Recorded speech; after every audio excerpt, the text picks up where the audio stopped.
नमस्कार। बहुत ही तगड़ा सवाल है नंबर सिस्टम का। आईबीपीएस पीओ के लिए भी और एसएससी सीजीएल मेंस तक का सवाल है।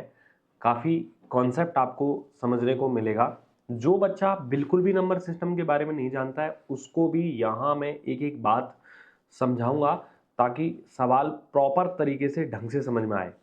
यहाँ क्या कहना चाह रहा है कि 3 digit number X Y Z, कोई भी एक्स वाई जेड नंबर का, एक्स वाई जेड एक नंबर है, एक्स वाई जेड एक नंबर था जो कि 9 से विभाजित है। ये जो नंबर है ना, ये 9 से विभाजित है, ऐसा सवाल में दिया हुआ है। फिर कह रहा है कि such that X plus Z equal to Y. अब यहाँ पे एक बात और दे दी है कि x प्लस जेड जो है वो y के इक्वल है, ये कंडीशन दे दी है। The number obtained after reversing it's digits becomes 297 less than the actual number. अगर इनके डिजिट्स रिवर्स कर दिए जाए, मतलब z y और x लिखा जाए, तो इस नंबर के बजाय ये जो नंबर है पहले से कितना कम हो जाता है, 297 हो जाता है। तो संख्या के गुणनफल बताना है, यानी कि एक्स वाई जेड का गुणनफल बताना है कितना होगा। ये आपके लिए बात कही हुई है। अब एक बात बताओ, आपको यहीं से शुरू करना है कि एक्स वाई जेड जो है उससे जेड एक्स वाई, इसके नंबर पलट दिए, अंक पलट दिए जाने पर वैल्यू जो है वो 297 कम हो जाती है। ये बात आपको दी हुई है। एक बात आप हमेशा याद रखना कि कभी भी कोई भी जो नंबर लिखा होता है, जैसे 376 लिखा हुआ है, तो ये जो नंबर है ना, इसको आप 376 को कैसे लिखोगे? अगर हम इसको स्थानीय मान या प्लेस वैल्यू के हिसाब से लिखें। देखो, कोई भी नंबर की दो चीजें होती है, एक तो फेस वैल्यू और एक होती है प्लेस वैल्यू। अब फेस वैल्यू, जैसे ये नंबर 3 दिख रहा है ना, तो फेस वैल्यू 3 है, इसकी 3 ही दिख रहा है। फेस वैल्यू यहाँ पर 7 है, 7 दिख रहा है, 7 ही है। और ये 6 दिख रहा है तो 6 ही है। लेकिन ध्यान देना, प्लेस वैल्यू इसकी होगी 300, क्योंकि ये सैकड़े वाले अंक पर है।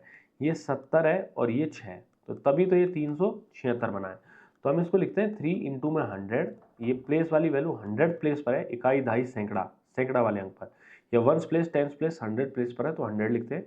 70 लिखेंगे 7 इंटू 10, क्योंकि ये टेंस प्लेस पर है। ठीक है, प्लस 6 इंटू 1, वो जो कि 6 रह जाएगा। तो कोई भी नंबर ऐसे लिखा जाता है। ये आपको समझने वाली बात है। ठीक है, जो मैंने आपको समझाई है वो ये वाली बात है यहाँ पर। ठीक है, चलो इसको हम देखते हैं। ये मिटा देते हैं यहाँ तक का हिस्सा। चलिए, अब क्या करना है हमें इस सवाल को, अगर हम देखें इस सवाल को करने के लिए, तो हम लिखेंगे इसको 100x plus 10y plus Z. ठीक है, ये आ गया। माइनस इसको लिखेंगे 100z plus 10y plus Z, और इक्वल टू कितना आ रहा है, 297। तो ये प्लस का 10y है और ये माइनस का 10y होगा, तो ये तो कैंसिल हो जाएगा।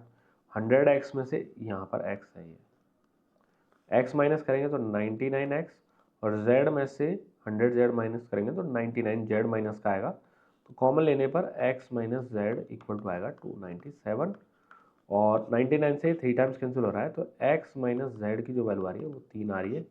ये बात हमें यहाँ से पता चल रही है।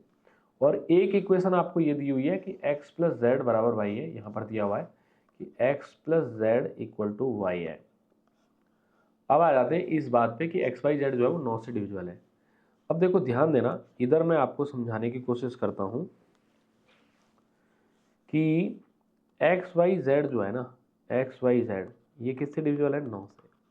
तो डिजिट्स का सम 9 से डिविजिबल होता है, यानी कि 9 होना चाहिए, या x plus Y plus Z 18 होना चाहिए, या x plus Y plus Z 27 होना चाहिए।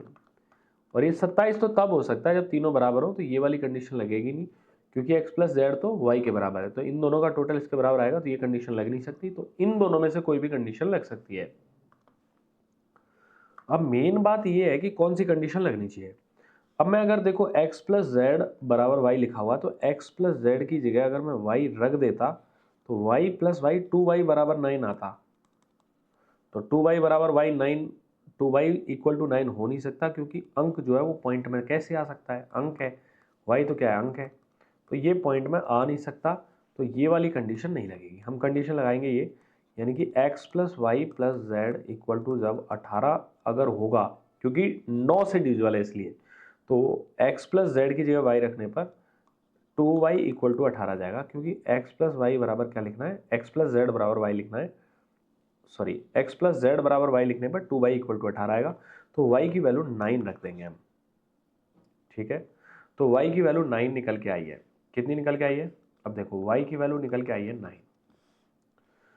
अब हमारे पास में ये दो इक्वेशन है, x माइनस जेड बराबर आ रहा है 3 और x प्लस जेड बराबर y था जिसको हम 9 लिख देंगे। यहाँ से सॉल्व करके हम x और y की वैल्यू निकाल लेते हैं। तो x की जो वैल्यू आ रही है जोड़ कर आधा करने पर 6 और y की जो वैल्यू आ रही है वो 3 आ रही है, ठीक है। y की नहीं,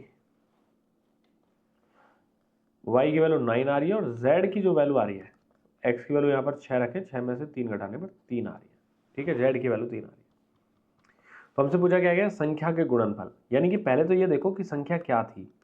संख्या थी 693, क्योंकि x की जगह 6, y की जगह 9 और z की जगह 3 है, तो संख्या जो थी वो 693 थी।